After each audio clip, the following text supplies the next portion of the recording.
오늘 우리에게 주신 하나님의 말씀 느헤미야 1장 1절부터 11절까지 말씀입니다. 하갈의 아들 느헤미야의 말이라. 아닥사스다 왕 제 20년 기스루월에 내가 수상궁에 있는데 내 형제들 가운데 하나인 하나니가 두어 사람과 함께 유다에서 내게 이르렀기로 내가 그 사로잡힘을 면하고 남아있는 유다와 예루살렘 사람들의 형편을 물은즉 그들이 내게 이르되 사로잡힘을 면하고 남아있는 자들이 그 지방 거기에서 큰 환난을 당하고 능력을 받으며 예루살렘 성은 허물어지고 성문들은 불탔다 하는지라. 내가 이 말을 듣고 앉아서 울고 수일 동안 슬퍼하며 하늘의 하나님 앞에 금식하며 기도하여 이르되 하늘의 하나님 여호와 크고 두려우신 하나님이여 주를 사랑하고 주의 계명을 지키는 자에게 언약을 지키시며 긍휼을 베푸시는 주여 간구하나이다. 이제 종이 주의 종들인 이스라엘 자손을 위하여 주야로 기도하오며 우리 이스라엘 자손이 주께 범죄한 죄들을 자박하오니 주는 귀를 기울이시며 눈을 여시사 종의 기도를 들으시옵소서. 나와 내 아버지 집이 범죄하여 주를 향하여 크게 악을 행하여 주께서 주의 종 모세에게 명령하신 계명과 율례와 규례를 지키지 아니하였나이다.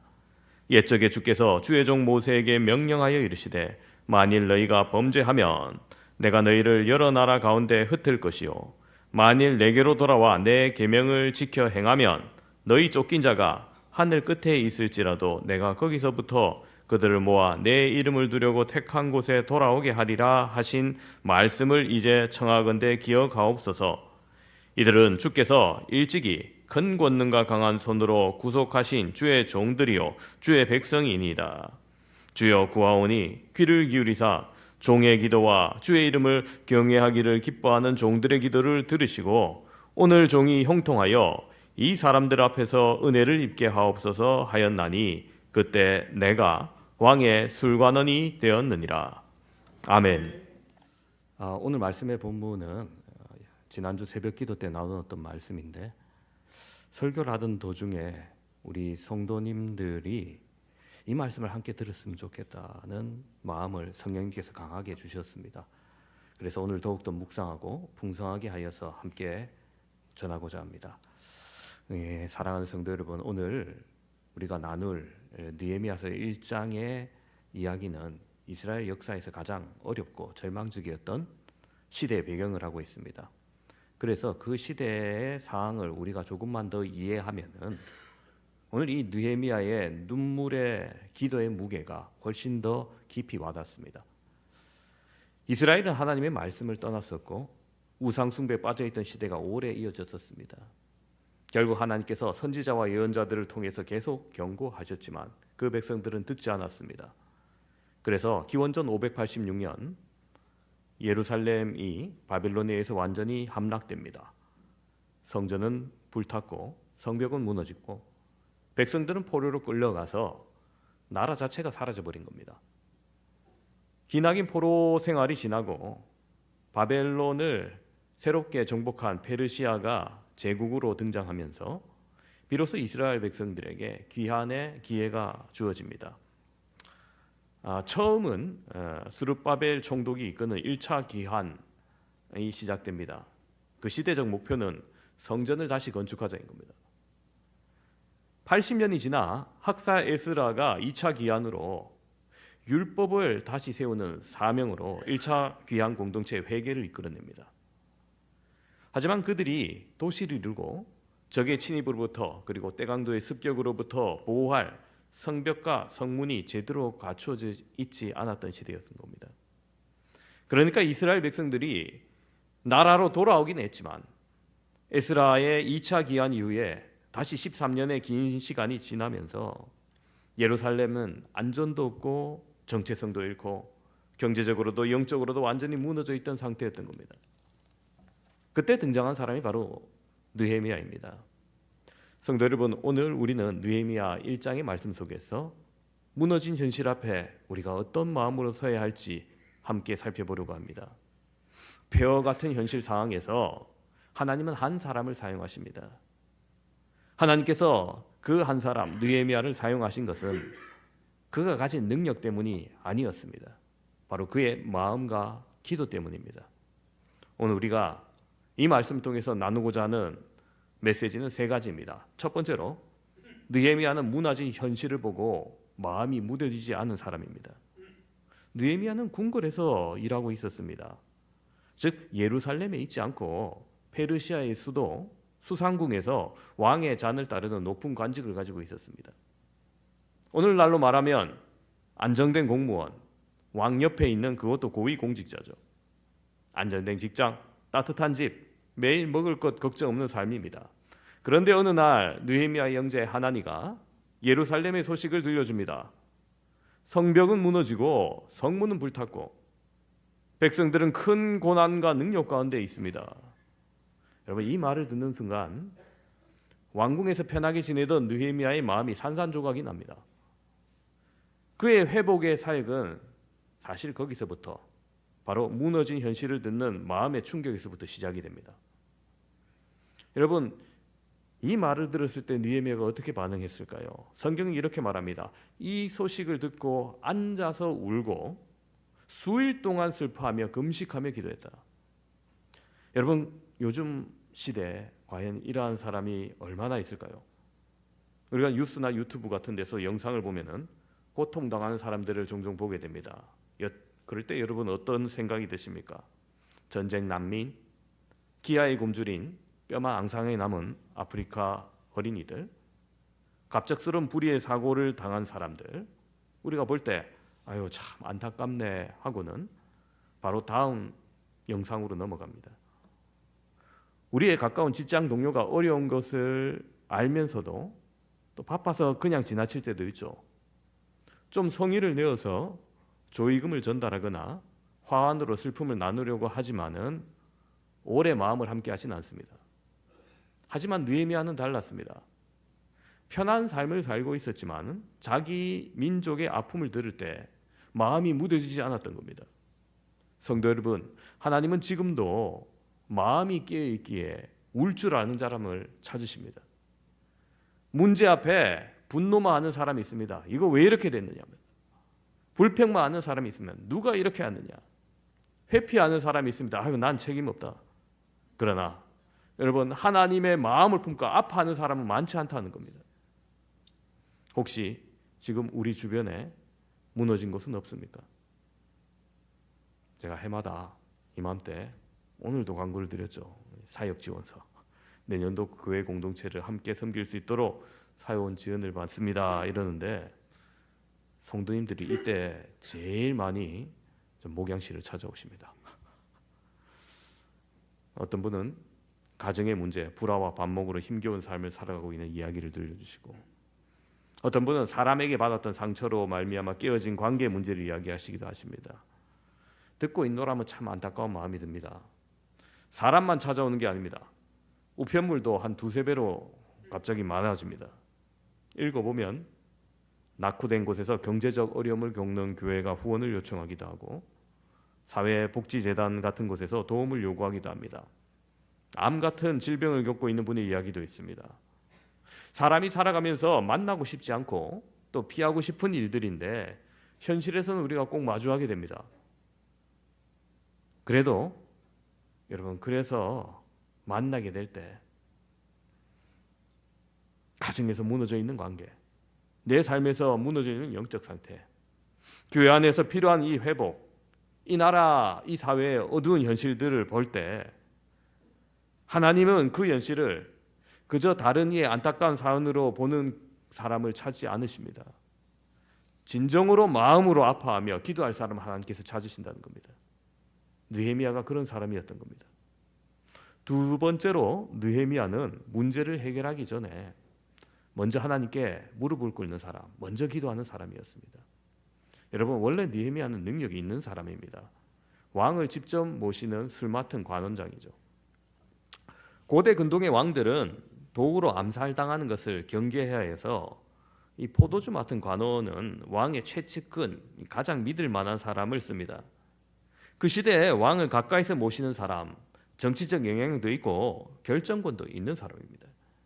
그런데 느헤미야는 그 문제를 들었다고 바로 행동으로 옮기지 않습니다. 어떻게 합니까? 여러분, 우리도 삶이 무너지고 문제가 생겼을 때 보통 이렇게 하죠. 이거 어떻게 해결할까? 누구한테 도움을 요청할까? 나는 뭘 해야 되지? 내가 뭘 할까?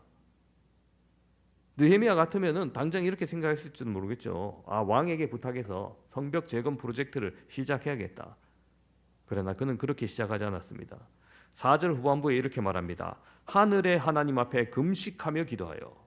그렇습니다. 기도부터 시작한 겁니다. 여러분, 이것이 바로 회복의 길인 겁니다. 느헤미야는 현실을 봤을 때 가장 먼저 하나님 앞에 기도를 먼저 드렸던 사람입니다. 기도보다 행동이 앞서지 않았던 거예요. 여러분, 우리가 기도할 때 하나님이 문제를 해결하시는 것이 아니라 먼저 나를 빚으시고 회복의 도구를 하나님께서 준비하십니다. 기도는 하나님께 솔루션을 요청하는 시간이 아니라 내 마음이 하나님 앞에 깨어지는 시간입니다. 그 기도 속에서 오늘 느헤미야가 뭘 고백하고 있습니까? 6절 후반부에 보면 이렇게 기도해요. 주여, 나와 내 아버지 집이 범죄하였나이다. 여러분, 놀랍지 않습니까? 문제의 원인을 남 탓으로 돌리지 않습니다. 아이들이 잘못하면 제일 먼저 누구 탓합니까? 엄마 탓하죠. 시험 성적이 좋지 않습니다. 자기가 공부를 제대로 하지 않은 것을 느끼기보다는 엄마가 학원을 안 보내줘서 그렇다 이렇게 하죠. 그러면 부모가 없는 형편에 아이를 학원에 등록합니다. 자, 그렇게 학원을 다녀도 성적이 오르지 않으면 또 어떻게 말합니까? 주변의 아이들이 시끄럽게 떠들고 공부 분위기가 제대로 안 나서, 아니면은 학원 선생님이 별로 못 가르쳐서 그렇다 얘기합니다. 그럼 또 엄마들이 다시 학업 분위기 좋은 곳을 알아보고 더 비싸고 더 환경 좋은 곳으로 옮깁니다. 자, 그래도 성적 안 나오면 뭐라 얘기합니까? 엄마가 좋은 유전자 안 물려줘서 그래요. 끝이 없어요. 여러분, 그래서 그럴까요? 참 우리 사회에서 자라고 난 이후에도 자꾸 남 탓을 하는 경향이 많습니다. 물론 정말 자기 책임이 없는 경우도 있습니다. 열흘 전 우리 수능 시험이 있었죠. 입시생들의 이 수능 시험장에서 학생들이 시험 문제를 풀고 답안지에 컴퓨터용 사인펜으로 마킹을 해야 되거든요. 그래야 이제 점수가 나오는데, 근데 이제 시험장에서 쓰라고 컴퓨터 사인펜을 시험장에서 준다고 합니다. 근데 문제가 생겼습니다. 교육청에서 나눠준 그 사인펜이 뚜껑을 열고 이렇게 기록하는데 펜초 끝에서 잉크가 뚝뚝 새나가는 거예요. 그럼 생각해 보세요. 2번 마킹에 있는데 올라가다가 뚝 떨어져서 4번에 떨어졌다. 그럼 이거 무효가 되는 거예요. 다 틀리는 거예요.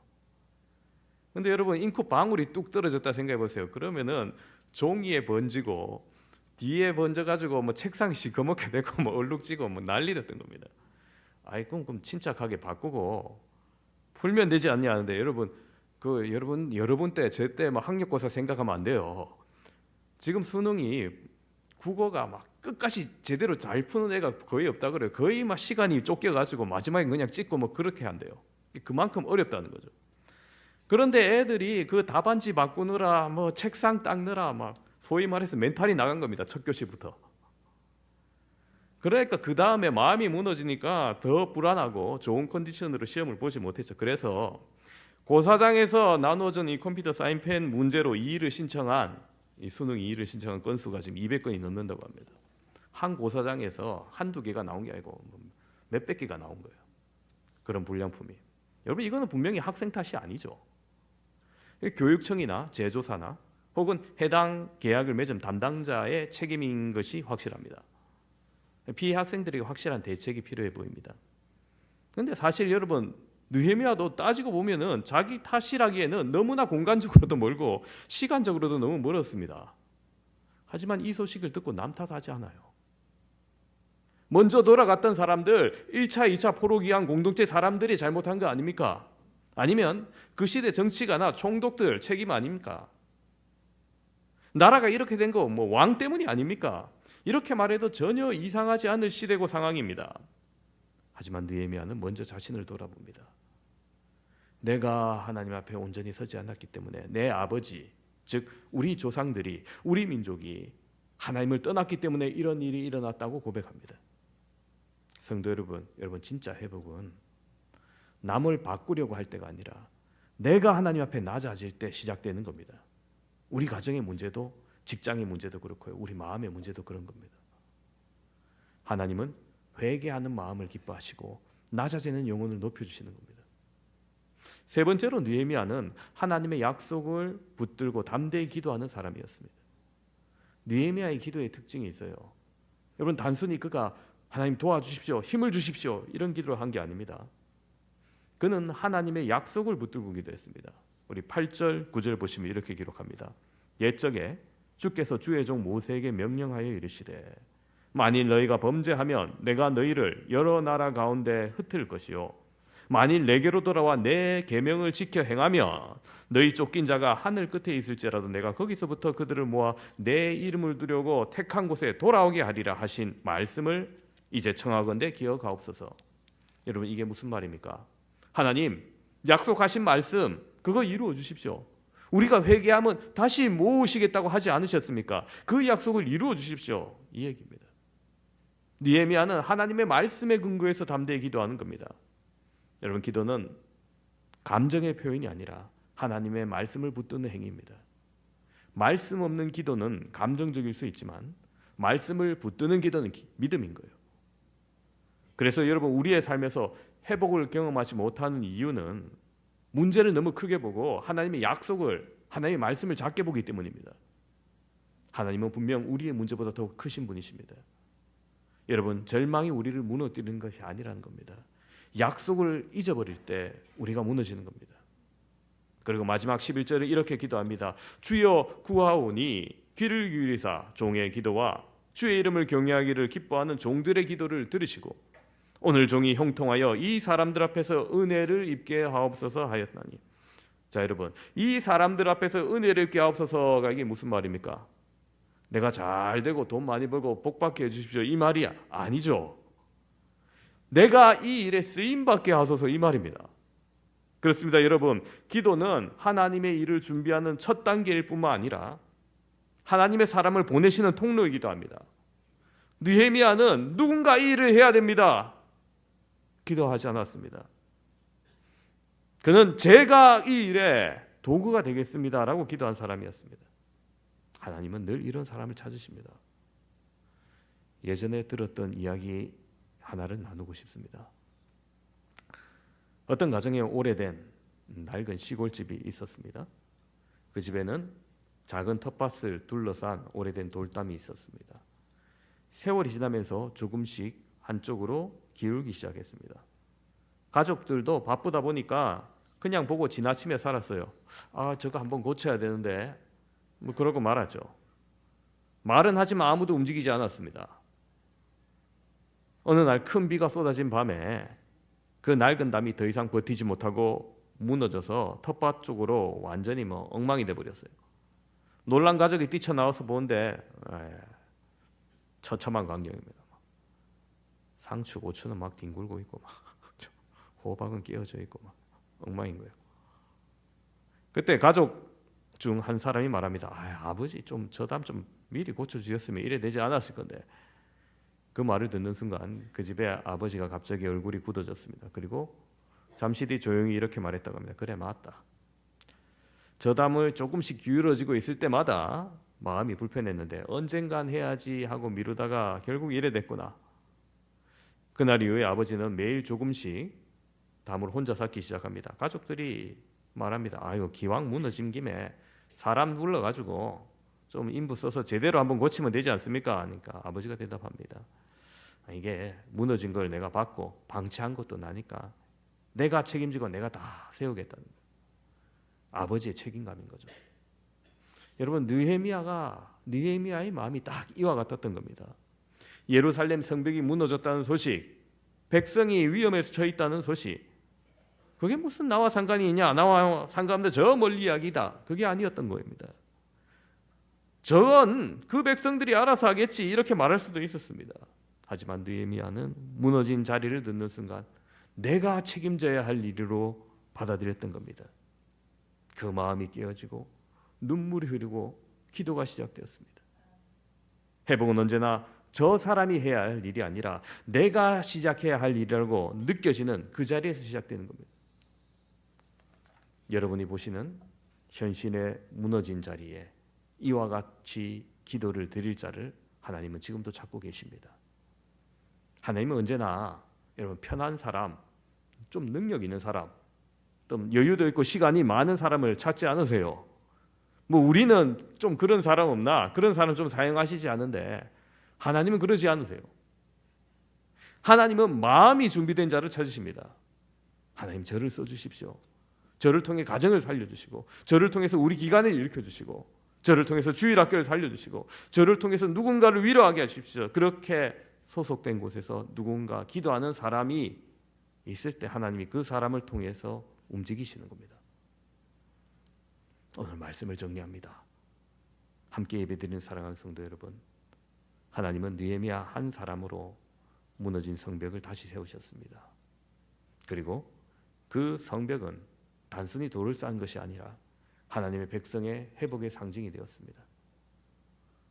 오늘 우리도 현실을 보고 아파하는 사람, 먼저 기도하는 사람, 하나님의 약속을 붙들고 나아가는 사람, 그리고 결국 그 기도 속에 저를 사용해 달라고 말하는 사람, 하나님께서 찾으십니다. 여러분 주변에도 우리 속에도 무너진 성벽이 있을 수 있습니다. 기도의 생활이 무너진 마음, 내면 관계가 깨어진 가정, 지친 영혼, 교회 안에 회복이 필요한 영역들, 세상 속에 무질서해지고 무너지는 가치들 우리는 바라봅니다.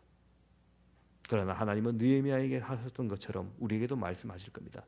그 무너진 것을 다시 세울 사람을 내가 찾고 있다. 하나님은 그렇게 한 사람의 마음을 만지셨고 그 마음이 바뀌어 기도하게 하셨고 그 기도가 역사하게 하십니다. 오늘 이 자리에서 여러분 느헤미야처럼 하나님께 울며 나아가실 수 있습니까? 그 기도 속에 나와 가정과 공동체와 이 나라의 회복을 기대하시겠습니까? 느헤미야의 시작은 혼자였지만 하나님은 그 한 사람을 통해서 민족을 다시 세우셨습니다. 오늘 우리도 느헤미야처럼 기도할 때 하나님이 우리의 삶과 우리의 가정과 교회를 다시 세우실 줄로 믿습니다.